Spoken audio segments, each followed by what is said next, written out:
16절의 말씀입니다.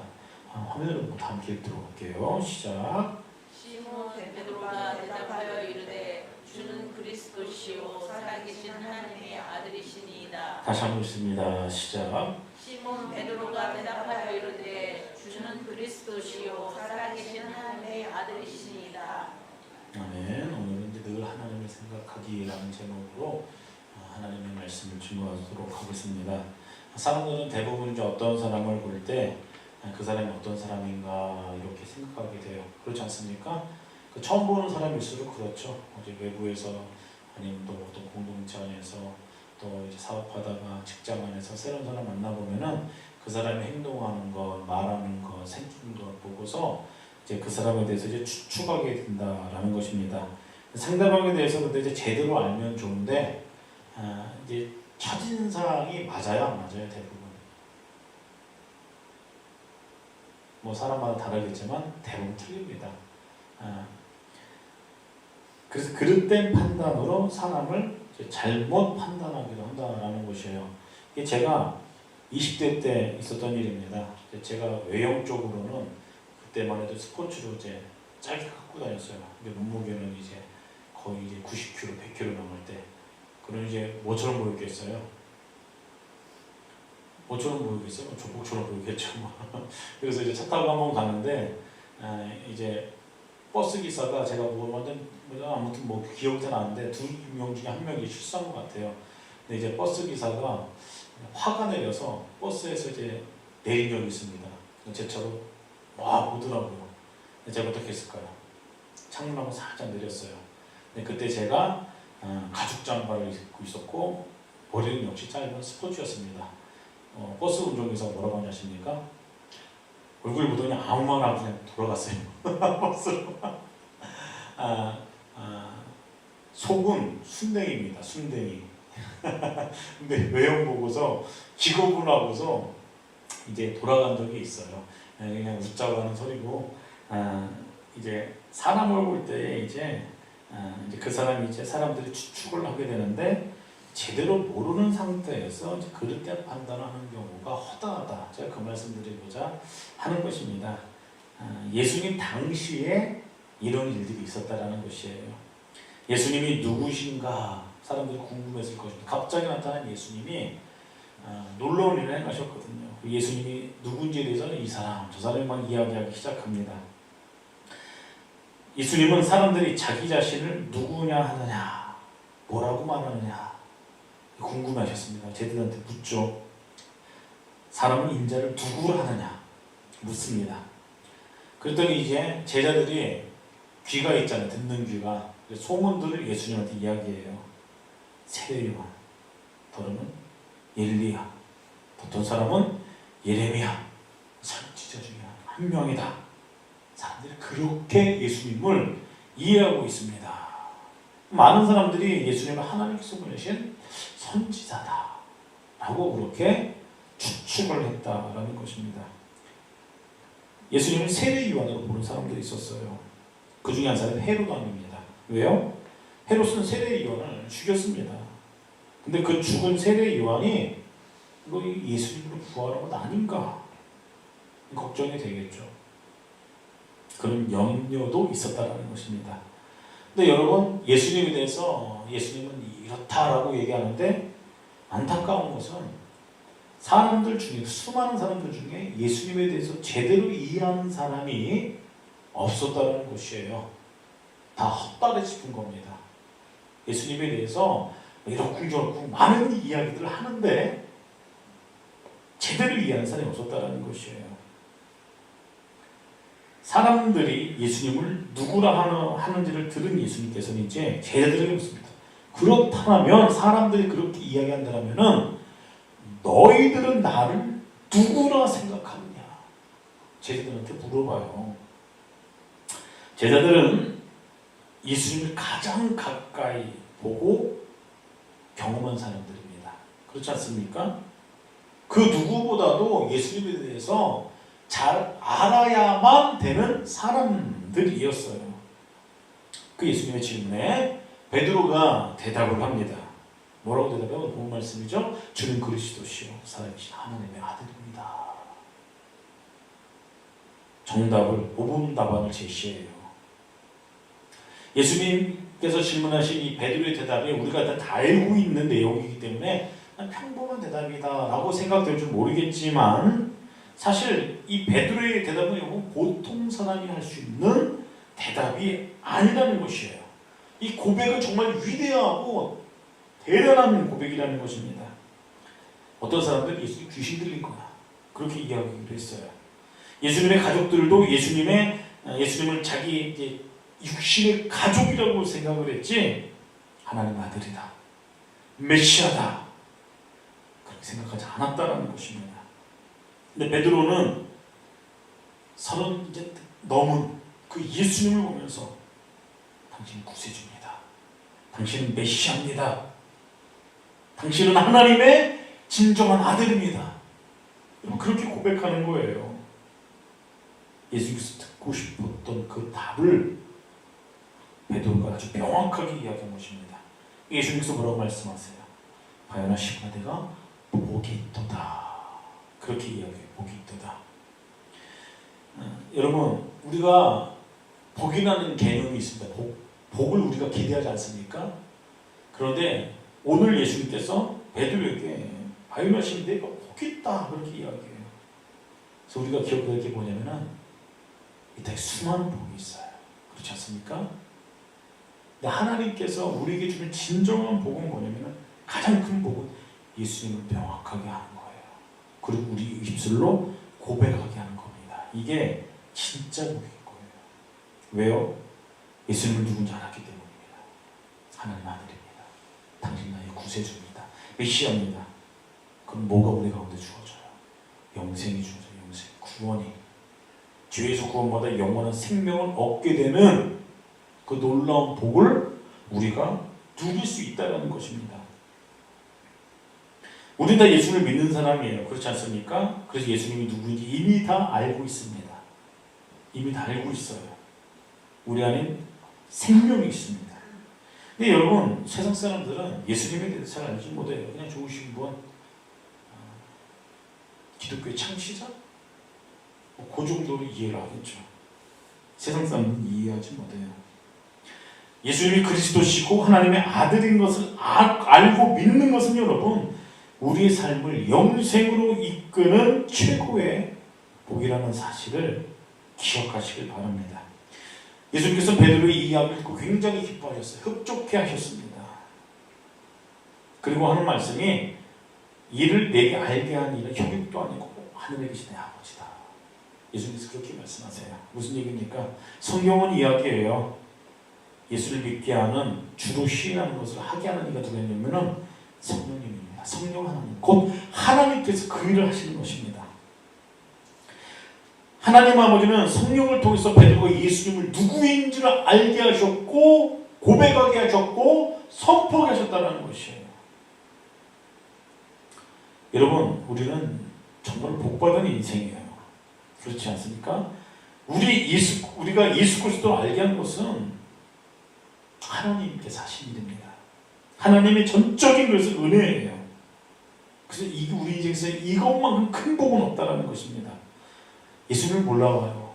예수님을 모른다면 여러분, 영원한 죄로 인해서 영원한 죽음에 우리가 들어갈 수밖에 없는데, 그곳에서 완벽한 해방을 주신 분이 하나님의 은혜예요. 하나님의 은혜. 근데 그 싸움을 누가 대신 싸워줘요? 수요일날 제가 말씀드렸잖아요. 가난 직전에 그 건들지 마, 그 종속들 내가 대신 싸울게. 제가 그 구원에 관한 문제라고 했잖아요. 이 구원에 관한 문제를 하나님이 대신 싸워주는 거예요. 대신 싸워준 그 싸움을 우리가 믿으면 되는 거예요. 하나님께서 2000년 전에 예수님을 통해서 이루어놓은 그 승리하신 일을 우리가 바라보면 되는 거예요. 그러면 여러분, 우리 안에 하나님의 생명이 있다는 겁니다. 영생이 있다는 것이에요. 그렇기 때문에 이보다 더 큰 복은 없다는 것입니다. 근데 우리가 자꾸 이 복을 세속적인 복으로 우리가 자꾸 기대하고 자꾸 바라는 어떤 그런 습성들이 우리 안에 있다는 것이에요. 예수께서 말씀하셨어요. 내가 너에게 화평을 주는 것이 아니라 겁을 주었다, 전쟁을 주었다, 그렇게 말씀하세요. 집안에 싸움이 있을 것이다, 예수께서 그렇게 말씀하세요. 이게 무슨 얘기예요? 예수 믿은 이후의 삶에 대해서 이야기하는 것입니다. 오직 하나님의 은혜로 구원을 얻지만 구원을 얻은 그 이후에는 새로운 전쟁이 있다는 것입니다. 예수 믿은 다음에는 여러분 그전에 전혀 문제되지 않은 것들이 내 인생의 문제거리로 다가와요. 그래서 그것과 우리는 끊임없이 싸워야 됩니다. 그래서 가나안의 삶은 여러분 천국의 모델이 아니라 예수 그리스도를 믿는 하나님의 백성들의 삶을 이야기하는 것입니다. 그래서 에베소서에서 뭐라고 얘기했다고 말씀드렸어요. 구습을 따른 옛사람을 벌어서버리라, 새사람을 입으라. 구원을 얻는 과정에 대해서 에베소 4장에 대해서 여러분 나오지 않습니까? 십자가에서 승리하시고는 우리가 옛사람을 벗어버리고 새사람을 입은 은혜가 우리에게 임했다라는 것이에요. 하나님의 자녀로 삼습니다. 양자로 삼아요. 하나님의 백성으로 삼아요. 새사람을 입습니다. 우리 신분이 완전히 달라져요. 거기서 끝이에요? 아니에요. 성경에 명확하게 나왔어요. 거짓을 버리고 그 이웃과 더불어 참된 것을 말하고 이는 우리가 서로 지체됨이라. 분을 내어도 죄를 짓지 말고 해가 지도록 분을 품지 말고 마귀에게 틈을 주지 말고 도둑질한 자는 다시 도둑질하지 말고 돌이켜 가난한 자에게 구제할 수 있도록 자기 손으로 수고해 선한 일을 하고 무릇 더러운 말은 입 밖에도 내지 말고 오직 덕을 세우는데 소용대로 선한 말을 하여 듣는 자들에게 은혜를 끼치게 하라. 성령을 근심하게 하자. 다 뭐에 관련된 거예요? 예수 믿는 다음에 너에게 복이 임할 것이다. 모든 문제가 해결되기 시작하고 형통하게 그렇게 성경을 기록하지 않았다라는 겁니다. 새 사람을 입으라고 해놓고 세속적인 복을 이야기하는 것이 아니라 소비된 내용들 여러분 천천히 읽어보세요. 천천히 묵상해 보십시오. 다 하나님의 백성들의 인격과 삶과 덕과 성품의 이게 다 성경의 열매고 하는 것들이죠. 예수 그리스도를 경험한 그 복을 누리는 사람들이 새 사람을 입는 과정을 이야기하는 것이에요. 그래서 여러분 우리가 기대하는 복이 아니라 성경에서 말하는 복의 핵심은 예수 그리스도 그 자체라는 것입니다. 여러분 오늘 찬양 가운데 뭐라고 고백하셨어요? 예수님만이 전부입니다. 그렇게 고백하지 않으셨어요? 예수님만이면 예수님 한 분만은 충분합니다. 내 인생에 있어서. 그렇게 고백하시는 곡들이 두 곡 다. 내가 그 주님의 기쁨이 되기를 원합니다.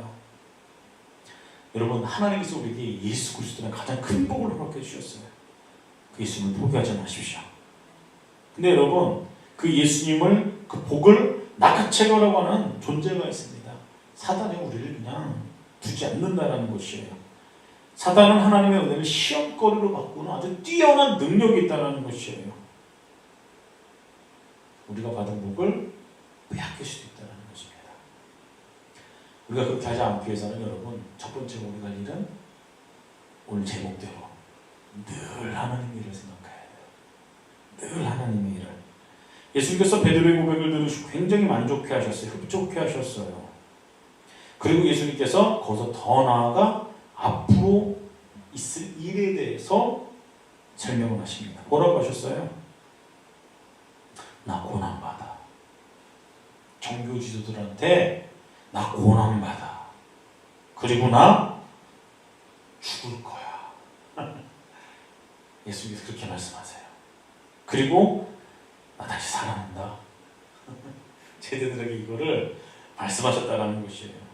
베드로가 이 얘기를 듣고 뭐라고 얘기합니까? 뭐라고 반응해요? 예수님 못 두고 난리가 난 거예요. 예수님 그렇게 하지 마세요. 그 일이 나는 절대로 일어나지 않게 내가 최선을 다할 겁니다.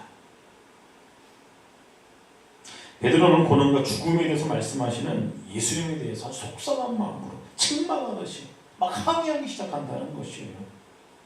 예수님 어떻게 그렇게 나약한 말씀하십니까? 예수님 그런 말씀하지 마세요. 그런 부정적인 생각하지 마세요. 그런 날 일어나지 않도록 정신 바짝 차리세요. 내가 지켜줄 거예요.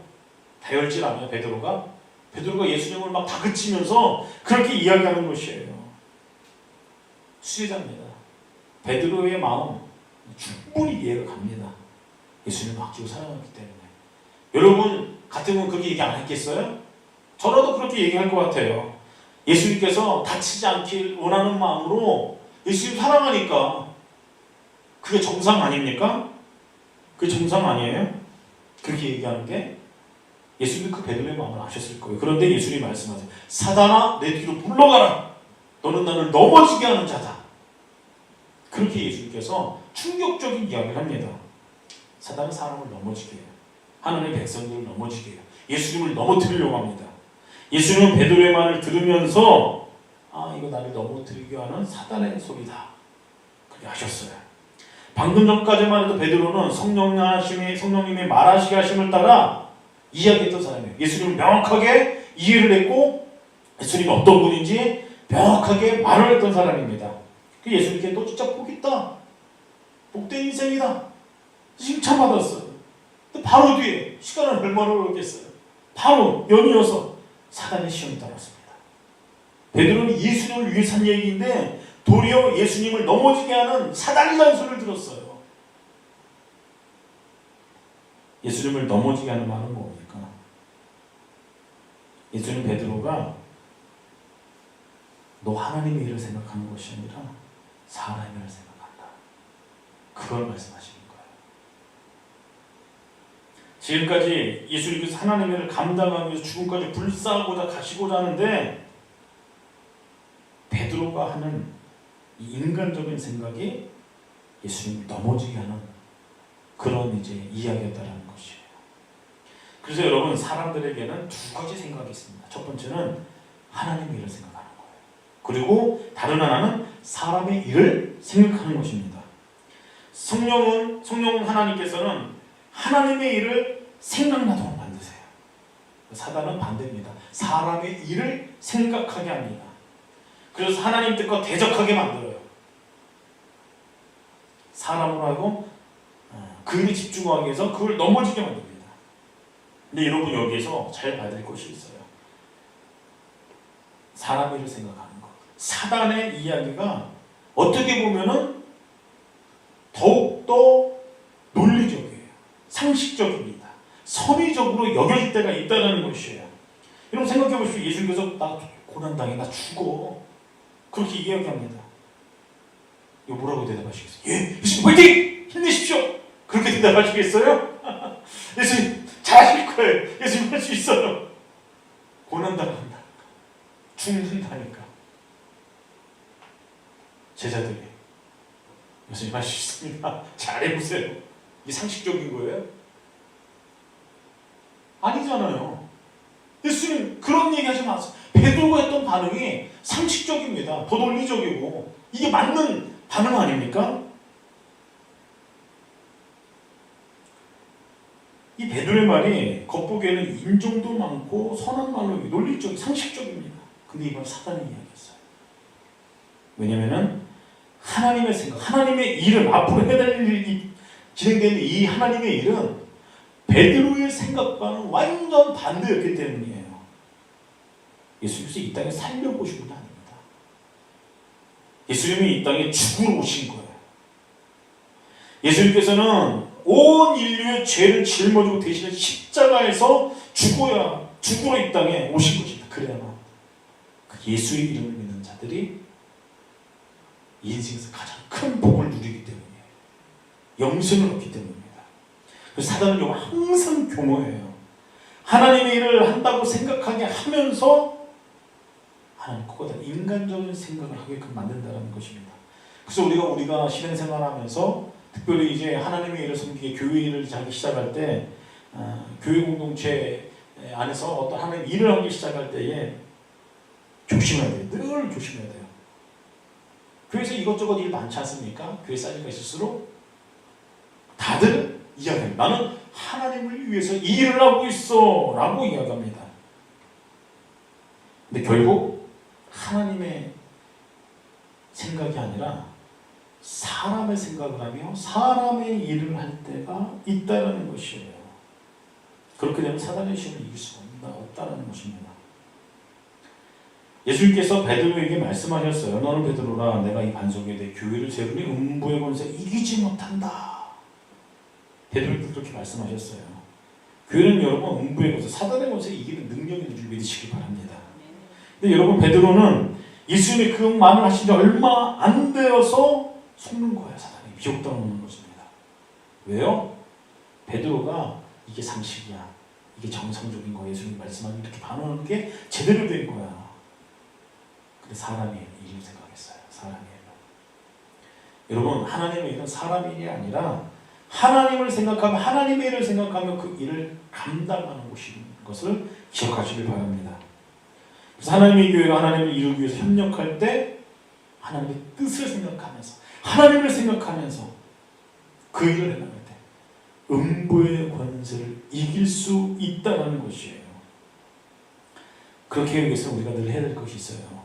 예수님께서 제자들에게 말씀하시죠. 누구든지 나를 따라오거든 자기를 부인하고 자기 십자가를 지고 나를 따를 것이다. 제자들에게 하신 말씀이에요. 무슨 얘기입니까? 나를 부인하지 않고서는 하나님의 일을 할 수가 없다는 것입니다. 내 생각과 내 경험과 그것을 다 부인하고 바로 그때 하나님의 일을 생각할 수가 있고 하나님의 일을 행할 수 있다는 것이죠. 근데 여러분, 사단은 그렇게 하지 못하고 끊임없이 하나님의 백성들을 공격한다는 것입니다. 성령께서 역사할 때 사단이 그냥 있지 않는다는 것이죠. 하나님의 일을 해나가기 시작할 때에, 우리가 하나님의 말씀대로 살면서 살아가려고 하기 시작할 때에 사단은 여러분 가만히 있지 않는다는 것이에요. 성령의 역사하는 가운데도, 은혜가 충만한 가운데도, 우리가 예수님으로 말미암아 그 복을 누리는 가운데도 마귀는 틈을 탄다는 것입니다. 사단이 예수님을 넘어뜨리고자 하는 시도는 늘 있었어요. 언제입니까? 예수님께서 공생애를 시작하실 때에 세례를 받으시고 성령께 이끌려서 광야로 가셨어요. 그곳에서 40일 금식기도 있습니다. 여러분 40일 금식기도 해보셨어요? 저도 안 해봤어요. 일주일 만에 배우거든요. 한 일주일 해본 것 같아요. 몇 번. 예. 금식하면요, 기도를 오래 하고 하나님과 친밀해지면 여러분 얼마나 은혜로 충만하겠습니까? 예수님 근데 무려 40일 동안 하셨어요. 예수님께서 40일간 금식을 마치고 성령에 충만하셨을 때 뭘 해야 돼요? 멋지게 하나님을 해야 될 거 아니에요. 하나님의 일을 이제. 그런데 사단의 시험이 시작됐습니다. 하나님의 일을 해야 되는데 사단이 와서 시험을 했다는 것이에요. 배고플 거 아니에요. 예수님에게 이야기해요. 사람의 아들이거든 돌로 떡을 만들라. 시험합니다. 예수님께서 말씀하세요. 뭐라고 말씀하세요? 떡 먹으면 채 죽으로 바꾸면 안 되겠니? 그렇게 말씀하세요? 아니잖아요. 사람이 떡으로만 살 것 아니요? 하나님의 입으로 나오는 모든 말씀으로 살 것이라. 사단의 말이 얼마나 좋습니까? 배고프니까 좀 떡 좀 만들어 먹어. 할 수 있잖아. 예수님 위해서 말한 것처럼 들립니다. 근데 사단은 예수님으로 하여금 하나님의 일에 대해서 떠나도록 만드는 것이에요. 예수님은 사단에게 하나님의 일에 대해서 말씀하세요. 떡보다 우선하는 것이 하나님의 말씀이고, 떡을 먹는 것도 하나님의 말씀, 하나님의 일을 위해서 먹는 거고, 마셔야 된다. 그렇게 선언하셨다는 것입니다. 그 뒤에도 사단은 여러분 계속해서 예수님을 유혹해요. 모든 영광을 주겠다. 뭐 이렇게 해주겠다. 저렇게 해주겠다. 예수님은 전부 다 하나님의 생각으로, 하나님의 말씀으로 사단의 생각을 물리칩니다. 하나님의 일이 무엇인지 정확하게 이야기하세요. 예수님께서는 사람의 생각이 아니라 하나님의 생각으로 사단을 대적했어요. 하나님의 생각이 뭐예요? 예수님께서 뭘 가지고 사단을 대적했어요? 하나님의 생각은 다른 것이 아니라 하나님의 말씀입니다. 기록된 하나님의 말씀을 예수님께서 정확하게 알고 있었어요. 그 말씀으로 사단을 대적했다는 것이에요. 사탄의 시험을 이겨냈어요. 여러분, 사단이 하는 일일 것입니다. 하나님의 일이 아니라 사람의 일을 생각하는 것이에요. 사단이 처음과 아담과 하와를 죄를 짓게 할 때 하와에게 뭐라고 해요? 선악과 먹으면 하나님처럼 될 거야. 얼마나 큰 유혹입니까? 근데 거짓말이죠. 아담과 하와가 홀딱 거기에 거짓말에 속습니다. 하나님의 일보다는 자신이 하나님과 되고자 하는 착각 가운데 빠져 있어서 여러분, 우리가 사단의 시험과 그 권세를 이길 수 있는 것은 여러분 사람이 아니라 하나님의 일을 생각하면서 그 말씀에, 그 뜻에 순복하면서 살아갈 때인 것이에요. 살아갈 때. 하나님의 생각을 어떻게 알아요? 이게 하나님의 일인지 사람의 일인지, 이 하나님의 뜻인지 내 생각인지 어떻게 알아요? 어떻게 구분하시겠어요? 제가 말씀드렸잖아요. 하나님의 생각은 예수님이 뭘로 사단을 이겼어요? 말씀으로. 그래서 여러분 아침마다 계속해서 성경을 읽어 나가시는 것들이 우리 인생에서 가장 귀한 일이에요. 가장 값진 일입니다. 말씀을 지속해서 반복적으로 예수님 얼굴 배우는 그날까지 끊임없이 말씀을 묵상하고 읽을 때 우리 안에 자연스럽게 하나님의 생각이 스며드는 거예요. 그것이 말씀이 생각납니다. 우리가 넘어져 있을 때, 유혹당할 때, 시험당할 때 어떻게 하시겠어요, 여러분? 사람의 일을 생각하면 내 생각하고 짜증만 나죠. 안 그래요? 근데 하나님의 말씀이 내 마음 가운데 스며들기 시작할 때 다시 한번 일어서게 합니다. 길을 보게 하세요. 보이지 않았던 길이 보여요. 꾸물꾸물한 길도 갈만하네 라고 생각되어져요. 왜요? 하나님 나와 함께 계시기 때문에. 그 하나님의 일을 생각할 수 있기 때문에. 말씀이 그러한 위대한 능력이 있다는 거예요. 말씀을 우리가 가까이 하면 하나님의 생각을 알 수 있다는 것입니다. 그래서 여러분 교회 공동체 안에서 어떤 일을 막 해나가기 시작할 때 개인적으로 막 추진력 있는 사람들이 있어요. 푸셔푸셔 하는 분들. 근데 그런 분들을 잘 보세요. 하나님의 말씀을 깊이 묵상하고 있는가, 사랑하고 있는가. 근데 여러분 하나님의 말씀의 기준 없이 인간적인 추진력만 가지고 일은 진행되는 것처럼 가면 나중에 산으로 가버립니다. 엉뚱한 데로 가요. 길이 달라요. 길이. 늘 하나님의 일을 생각하는 사람이니까. 말씀을 가까이 하는 사람이니까. 여러분 그러면 사단의 시험과 권세를 능히 이길 수 있음을 믿으시길 바랍니다. 마지막으로 여러분 사단은 예수님을 넘어뜨리려고 했던 존재다. 늘 기억해야 돼요. 예수 그리스도를 믿는 그래서 성도들을 넘어뜨리는 것은 어쩌면 너무나 당연한 일입니다. 당연한 일. 저와 여러분들을 사람의 일을 생각하게끔 만드는 것이 하나님의 생각에서 벗어나게 하는 일을 여러분 사단이 한다는 것이에요. 그래서 여러분 우리가 사단의 속임수에 넘어가지 않고 하나님의 일을 감당하기 위해서는 여러분 아까 조금 말씀드렸듯이 첫 번째가 말씀을 가까이 진리의 말씀을 붙잡는 것이에요. 말씀을 가까이 하는 것입니다. 그리고 두 번째는 기도하는 것이에요. 예수님께서 십자가에서 죽음 당하기 전에 겟세마네 동산에 기도하십니다. 땀방울이 핏방울이 돼도 기도하세요. 뭐라고 기도하십니까? 인간적인 생각을 하시죠. 자신의 생각하기 원하는 건 뭐예요? 고통, 고난, 죽음 피했으면 좋겠어요. 이 찬양 주님께 섬겨주십시오. 기도하세요. 고통스럽거든요. 예수님께서 기도하십니다. 그렇지만 예수님은 기도의 결과가 없습니다. 결론이 하나님의 일을 생각하게 돼요. 내 뜻이 있지만 아버지의 뜻이 이루어지게 하소서. 아버지의 뜻대로 하겠습니다. 이건 죽음 직전에 스트레스, 이건 삭다는 것입니다. 그래서 여러분 이 스트레스 때문에 예수님의 이 땀방울이 핏방울이 된 거예요. 땀방울이 핏방울이 되는 어떤 이런 것들은 의학적으로 과학적으로도 어떤 이제 논문에 보면 그런 게 나와 있습니다. 극심한 스트레스로 인해서 예수님께서 그 정도로 스트레스 받으신 거예요. 죽음 직전에 이 자를 내게 옮겨주세요. 할 수만 있다. 내가 좀 피했으면 좋겠습니다. 하나님. 그런데 내 뜻대로 하지 마시고 아버지의 뜻대로 하소서. 사람의 일을 생각하다가 하나님의 일을 생각하고 예수님조차도 지극히 어려운 이 하나님의 일을 감당하는 것이 그렇다는 것입니다. 하지만 우리가 기도하기 시작할 때